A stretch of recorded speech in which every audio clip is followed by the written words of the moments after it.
Tako kot običajne točilne naprave za bencin ali dizelsko gorivo, tudi točilna naprava za UNP omogoča samopostrežni način točenja. Ob nepravilni uporabi točilne naprave obstaja nevarnost ozeblin na rokah in obrazu, zato je treba upoštevati naslednja navodila. Pred točenjem morate biti seznanjeni z varnim postopkom, ki vam ga lahko predstavi prodajno osebje na bencinskem servisu. Pri točenju uporabljajte zaščitne rokavice z ustrezno termično izolacijsko sposobnostjo. Če standardni nastavek točilne pipe ni skladen s polnilno odprtino vašega vozila, uporabite standardni prilagoditveni element, ki ga dobite na bencinskem servisu. Točilno pipo natančno namestite v polnilno mesto.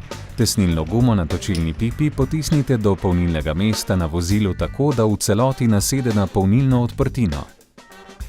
Stisnite ročico na točilni pipi tako, da se mehanizem zaskoči in vzpostavi trdno povezavo s polnilno odprtino rezervoarja. Za začetek točenja pritisnite in zadržite zeleno tipko na točilni napravi. Ko se rezervoar napolni do 80%, se točenje samodejno ustavi. Sprostite zeleno tipko. Točilno pipo odklopite tako, da stisnete ročico na točilni pipi in sprostite mehanizem.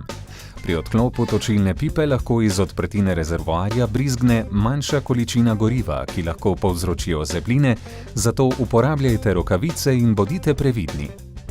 Ob morebitnem nenadnem iztekanju goriva v okolico pritisnite rdečo tipko za izklop v sili in o tem takoj obvestite prodajno osebje na bencinskem servisu.